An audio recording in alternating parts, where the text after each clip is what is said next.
ചികിത്സാ പിഴവ് വിഷയത്തിൽ വിശദീകരണം നൽകാൻ പാലക്കാട് ജില്ലാ ആശുപത്രി സൂപ്രണ്ടും DMOയും മാധ്യമങ്ങളെ കാണുകയാണ് തത്സമയം. അതുപോലെ തന്നെ മേജർ സർജറികൾ 600ഓളം. അപ്പൊ ഇത്രയും ഒരു ദിവസം തന്നെ ഇതിനെ കണക്കാക്കുമ്പോൾ ഒരു 30ഓളം മൈനർ പ്രൊസീജിയറുകൾ ചെയ്യുന്നുണ്ട്. അപ്പൊ ഇത്രയും കാലത്തിന്റെ ഉള്ളിൽ ഇത്തരം ഒരു കോംപ്ലിക്കേഷൻ നമുക്ക് ഒരിക്കലും ഉണ്ടായിട്ടില്ല. അപ്പം അങ്ങനെ ഉണ്ട്. അപ്പോൾ വളരെ അപൂർവമായിട്ട് സംഭവിക്കാവുന്ന, ഇപ്പം നമ്മൾ എല്ലാ ഡോക്ടേഴ്സൊക്കെ ആയിട്ട് ഡിസ്കസ് ചെയ്തതിൽ നിന്ന് തന്നെ വളരെ അപൂർവമായിട്ട് സംഭവിക്കാവുന്ന ഒരു കോംപ്ലിക്കേഷനാണ് ഈ കുട്ടിക്ക് സംഭവിച്ചുള്ളത്. അത് പ്ലാസ്റ്റർ ഇട്ടതിൻ്റെ ഒരു കോംപ്ലിക്കേഷൻ അല്ല എന്ന് നമുക്ക് ഉറപ്പായിട്ട് പറയാൻ പറ്റുന്നത് എന്തുകൊണ്ടാണെന്ന് വെച്ചാൽ കംപ്ലീറ്റ് പ്ലാസ്റ്റർ ആ കുട്ടിക്ക് അപ്ലൈ ചെയ്തിട്ടില്ല. സ്ലാബ് എന്ന് പറയും, ഒരു ഭാഗം മാത്രമാണ് ഇട്ടിട്ടുള്ളത്. അപ്പം അതുകൊണ്ട് അതാവാനുള്ള യാതൊരു സാധ്യതയില്ല. പിന്നെ മുറിവ് വെറും ഒരു നിലത്ത് വീണാലുണ്ടാകുന്ന ഒരഞ്ഞ മുറിവാണ്. അതിന് കയറും കൊടുത്തിട്ടുണ്ട്. പിന്നെ ഇത്രയാണ് ഇപ്പം ഇതിനെ കുറിച്ചിട്ട് നമുക്ക് എക്സ്പ്ലെയിൻ ചെയ്യാനുള്ളത്. അത് ഡ്രസ് ചെയ്യും മുറിവ്. എന്നിട്ട് എന്തായാലും ഒടിഞ്ഞു വന്നാൽ പിന്നെ അത് ഇമ്മൊബിലൈസ് ചെയ്യണം. അതിനുവേണ്ടി നമ്മൾ സ്ലാബ് എന്ന് പറഞ്ഞാൽ ഒരു ഭാഗം മാത്രമേ കവറുള്ളൂ. അതിനെ കുറിച്ചിട്ട് കൃത്യമായിട്ട് ഞാൻ അതിന്റെ മറുപടി ഒന്ന് പറഞ്ഞോട്ടെ. അതെ അതെ അതെ ഇല്ല ഇല്ല ഇല്ല ഇത് നമ്മൾ പ്രോട്ടോകോൾ പറയാം. അതായത് ഒരു കൈ ഒടിഞ്ഞു വന്നു കഴിഞ്ഞാൽ അത് എക്സ്റേ എടുക്കും. എക്സ്റേ എടുക്കുന്നതിന് മുമ്പ് ട്രാൻസ്പോർട്ട് ചെയ്യുമ്പോൾ നമ്മൾ ഫസ്റ്റ് എയ്ഡ് ചെയ്യുമല്ലോ, സ്പ്ലിൻ്റൊക്കെ വെക്കും. അതേപോലെ സ്പ്ലിൻ്റ് വെച്ചിട്ടാണ് എക്സ്റേക്ക് വിടുക. എക്സ്റേ എടുത്ത് വന്നു കഴിഞ്ഞാൽ ഇത് മാറി കിടക്കുകയാണെങ്കിൽ നമ്മളത് CMR ചെയ്യാന്ന് പറയും, ക്ലോസ്ഡ് മാനിപ്പുലേറ്റീവ് റിഡക്ഷൻ ചെയ്യും. ആ റിഡക്ഷൻ ചെയ്ത് കഴിഞ്ഞാൽ ആ റിഡക്ഷൻ റീറ്റെയിൻ ചെയ്യണം. ആ റീറ്റെയിൻ ചെയ്യാനുള്ള മാർഗ്ഗമാണ് പ്ലാസ്റ്റർ. അപ്പോൾ പ്ലാസ്റ്റർ എന്തായാലും ഇട്ടേ മതിയാവും. അപ്പോൾ പ്ലാസ്റ്റർ 2 വിധത്തിലിടാം. ഒന്ന് സ്ലാബ് എന്ന് പറഞ്ഞിടാം, മാഡം പറഞ്ഞ പോലെ പുറമെ മാത്രം ഒരു ഭാഗത്ത് മാത്രമായിട്ട് വെക്കും. അതെന്തിനാന്ന് വെച്ചാൽ മറ്റേ ഭാഗത്ത് ബാൻഡേജ് ആയിരിക്കും ഉണ്ടാവുക. അപ്പോൾ ബാൻഡേജിന് എക്സ്പാൻഡ് ചെയ്യാൻ പറ്റും. അപ്പോൾ ഉള്ളിലെങ്ങാനും നീര് വന്നാൽ, ആദ്യത്തെ ദിവസങ്ങളിലാണ് നീര് വരിക, അപ്പോൾ നീര് വന്നാൽ എക്സ്പാൻഡ് ചെയ്യാൻ സൗകര്യം ഉണ്ടാകാൻ വേണ്ടിയിട്ടാണ് അങ്ങനെ ചെയ്യുക.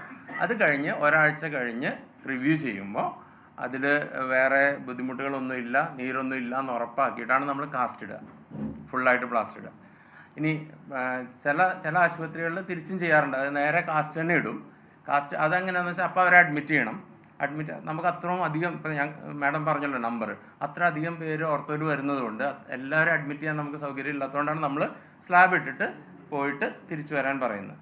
അപ്പം ഈ കുട്ടിയുടെ കാര്യത്തിലും നമ്മൾ കൃത്യമായിട്ട് ഈ കുട്ടിക്ക് പ്ലാസ്റ്റർ ഇട്ട് കഴിഞ്ഞിട്ട് രക്തോട്ടം ഉണ്ട് എന്ന് ഉറപ്പാക്കിയിട്ടുണ്ട്, വിരലുകൾ അനക്കുന്നുണ്ട് എന്ന് ഉറപ്പാക്കിയിട്ടുണ്ട്, നീരില്ല എന്ന് ഉറപ്പാക്കിയിട്ടുണ്ട്. അടുത്ത ദിവസം വന്നപ്പോഴും ഈ കാര്യങ്ങളൊക്കെ ചെയ്തിട്ടുണ്ട്. അപ്പം അത് റെക്കോർഡ് ചെയ്തിട്ടുണ്ട്. അതായത് കയ്യിൽ നീരില്ല എന്ന് റെക്കോർഡ് ചെയ്തിട്ടുണ്ട്. അപ്പം നമുക്ക് രേഖകൾ വെച്ചല്ലേ ഇപ്പോൾ സംസാരിക്കാൻ പറ്റുള്ളൂ. ഇനിയിപ്പോൾ നമുക്ക് വേറൊന്നും, നമുക്ക് അന്ന് പോയിട്ട് എന്താ സംഭവിച്ചതെന്ന് കാണാനൊന്നും പറ്റില്ല. നേരത്തെ പറഞ്ഞ പോലെ CCTV ഒന്നും ഇല്ല. അപ്പോൾ അതുകൊണ്ട് ഈ റെക്കോർഡ്സ് പ്രകാരം നമ്മൾ ആ രോഗിക്ക് നൽകാവുന്ന എല്ലാ ചികിത്സയും ആ സമയത്ത് തന്നെ നൽകിയിട്ടുണ്ട്, ഈ 2 ദിവസം. പിന്നെ ഡിസ്ചാർജ് ചെയ്യുമ്പോൾ എന്താ ചെയ്യാന്ന് വെച്ചാൽ നമ്മൾ പറയും അവരോട്, അത് വാക്കാല ഇൻസ്ട്രക്ഷൻ കൊടുക്കുക. പിന്നെ അവിടെ ബോർഡ് എഴുതി വെച്ചിട്ടൊക്കെ ഉണ്ട്, പ്ലാസ്റ്റർ ഇട്ട കൈ എങ്ങനെ സൂക്ഷിക്കണം എന്നുള്ള അഡ്വൈസ് നമ്മൾ കൊടുക്കും. അപ്പോൾ പ്ലാസ്റ്റർ ഇട്ട കൈ നമ്മൾ വിരലുകൾ അനക്കണം, കാരണം എന്നാലേ രക്തചംക്രമണം ഉണ്ടാവുള്ളൂ, നീര് വെക്കാതിരിക്കുള്ളൂ എന്നുള്ളത് പറയും. അതുപോലെ എന്തെങ്കിലും നിറവ്യത്യാസമോ വേദന കൂടുതലോ അല്ലെങ്കിൽ നീരോ കണ്ടാൽ ഉടനെ തന്നെ ആശുപത്രി വരണം. പിന്നെ OP വരാനായിട്ട് വെയിറ്റ് ചെയ്യേണ്ട, ഉടനെ തന്നെ കാഷ്വാലിറ്റിയിൽ വന്ന് കാണിക്കണം. അങ്ങനെ വന്നാൽ പ്രോട്ടോകോൾ ഞങ്ങൾക്കുണ്ട്. നീരുണ്ടെന്ന് കണ്ടു കഴിഞ്ഞാൽ അപ്പം തന്നെ നമ്മൾ ആ സ്ലാബ് സ്ലിറ്റ് ചെയ്യും, അപ്പം ബ്ലഡ് ഫ്ലോ തിരിച്ചു വരും. അങ്ങനെയാണ്. പക്ഷേ ഈ കാര്യത്തിൽ, ഈ കുട്ടിയുടെ കാര്യത്തിൽ നിർഭാഗ്യവശാൽ ഈ ചൊവ്വാഴ്ച വരുമ്പോഴേക്കും ലിംബ് സാൽവേജബിൾ അല്ല. സാൽവേജബിൾ എന്ന് പറഞ്ഞാൽ രക്ഷിക്കാൻ കഴിയുന്ന ഒരവസ്ഥയിലല്ല എന്ന് തിരിച്ചറിഞ്ഞു. അതുകൊണ്ടാണ് നമ്മൾ എന്തെങ്കിലും സാധ്യത ഉണ്ടെങ്കിൽ സാൽവേജ് ചെയ്യാനായിട്ട്, എന്തെങ്കിലും സാധ്യത ഉണ്ടെങ്കിൽ അത് ഉപയോഗിക്കാനായിട്ട് കോഴിക്കോട് മെഡിക്കൽ കോളേജിലേക്ക് റെഫർ ചെയ്തത്. അതും നമ്മൾ 108 ആംബുലൻസ് വിളിച്ച് അവർക്ക് പോകാനുള്ള എല്ലാ സൗകര്യങ്ങളും ചെയ്തു കൊടുക്കും. ആ കുട്ടിക്ക് വേണ്ടി നമ്മുടെ ഭാഗത്തു നിന്ന് ചെയ്യാവുന്ന എല്ലാം ആസ് പെർ പ്രോട്ടോകോൾ നമ്മൾ ചെയ്തിട്ടുണ്ട്. അതെ. നീര് കണ്ട ഉടനെ വന്നാൽ നമുക്ക് അപ്പൊ സ്കാൻ ചെയ്യാം. അപ്പൊ ഈ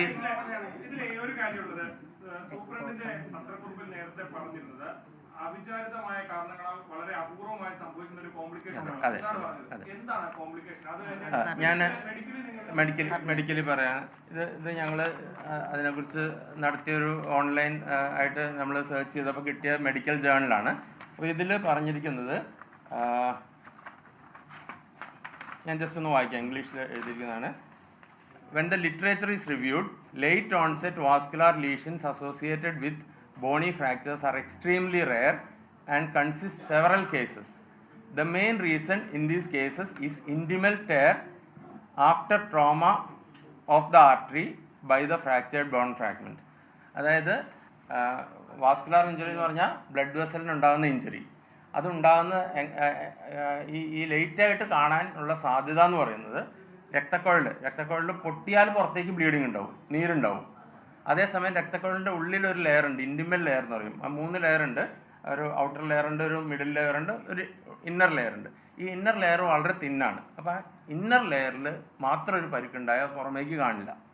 ആ പുറമേക്ക് കാണാത്ത ഈ ഇന്നർ ലെയറിൽ ഇഞ്ചുറി ഉണ്ടായി ഇൻറ്റിമ ഇൻടാക്റ്റായി ഇരിക്കുമ്പോഴാണ് അതിൽ കൂടെ രക്തം ഫ്രീ ആയിട്ട് ഒഴുകുക. അതിനെന്തെങ്കിലും പോറൽ വന്നു കഴിഞ്ഞാൽ അവിടെ നമ്മുടെ മുറിവുണ്ടായ എന്താ സംഭവിക്കുക? രക്തം കട്ട പിടിക്കും അല്ലേ? അതുപോലെ ഈ ഇൻറ്റിമയ്ക്കുള്ളിൽ രക്തം കട്ട പിടിക്കാനുള്ള സാധ്യതയുണ്ട്. അതപ്പോൾ സ്ലോലിയേ ഡെവലപ്പ് ചെയ്യുള്ളൂ. ഫോറാം എന്ന് പറയുന്ന ഈ ഭാഗത്തുള്ള പ്രത്യേകത എന്താണെന്ന് വെച്ചാൽ ഇതിന് 2 ആർട്ടറികളുണ്ട്. ഒരു റേഡിയൽ ആർട്ടറി ഉണ്ട്, ഒരു അൾനാർ ആർട്ടറി ഉണ്ട്. അപ്പോൾ ഈ റേഡിയൽ ആർട്ടറിക്കോ അല്ല അൾനാർ ആർട്ടറിക്കോ ഏതെങ്കിലും ഒരെണ്ണത്തിനാണ് ഇഞ്ചുറി പറ്റുന്നതെങ്കിൽ ഈ കൈയുടെ പ്രത്യേകത എന്താണെന്ന് വെച്ചാൽ ഇവ തമ്മിൽ ഇവിടെ വരുമ്പോൾ രണ്ടും കൂടി ചേരുന്നുണ്ട്. അപ്പോൾ ഒരു ആർട്ടറിക്ക് ഇഞ്ചുറി പറ്റി ബ്ലോക്ക് ആയാലും മറ്റേ ആർട്ടറി കൊണ്ട് ലിംബ് സർവൈവ് ചെയ്യും. കാരണം ഇവിടുന്ന് പോണ ബ്ലഡ് ഇതിലേക്ക് ഇറങ്ങി ഇവിടെ വരും. അപ്പോൾ ഒരു ഭാഗത്തും രക്തം നഷ്ടപ്പെടില്ല.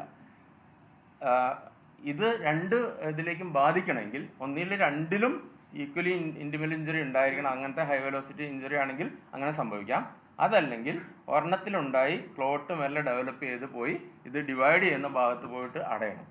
അതിന് ദിവസങ്ങളെടുക്കും. ഇതാണ് സംഭവിച്ചിരിക്കാൻ സാധ്യത എന്നാണ് ഞങ്ങൾക്ക് ഞാൻ ഒന്ന് കംപ്ലീറ്റ് ചെയ്തത് സാധ്യത എന്നാണ് ഞങ്ങൾക്ക് പറയാൻ സാധിക്കും. ഇതൊരു ഗസ് വർക്കാണ്. നിങ്ങൾക്ക് മനസ്സിലായല്ലോ? അങ്ങനെ ആയിരിക്കുന്ന ഞങ്ങൾക്ക് പറയാൻ പറ്റില്ല. ക്ലോട്ട് ഉണ്ട്.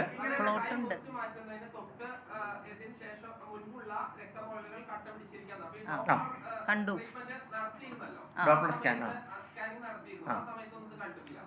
ഡോക്ടർ ചെയ്തപ്പോ കണ്ടപ്പോഴാണ് അവർ റെഫർ ചെയ്തത്. അന്ന് ചെയ്യില്ലല്ലോ. നമ്മള് പ്ലാസ്റ്റർ ഇട്ട കയ്യില് നമ്മള് സംശയം ഉണ്ടെങ്കിൽ മാത്രമേ ഈ സ്കാനൊക്കെ ചെയ്യൂ. അത് സ്ലോലി ഡെവലപ്പ് ചെയ്യുന്നതാണ്. അത് മെല്ലെ വരുമ്പോൾ നീര് കൂടാം, വേദന ഉണ്ടാവാം, തരിപ്പുണ്ടാവാം, കൈയുടെ നിറം വ്യത്യാസം വരാം. ഇത് അടയുന്നതനുസരിച്ച് ലോകത്തെവിടെയായാലും ഏത് സമയത്തും 24 വാർത്തകളും ഓഗ്മെന്റഡ് റിയാലിറ്റി പാക്കേജുകളും എക്സ്പ്ലെയിനറുകളും വിശദമായി കാണാൻ ഞങ്ങളുടെ യൂട്യൂബ് ചാനൽ നിങ്ങൾക്ക് സബ്സ്ക്രൈബ് ചെയ്യാം.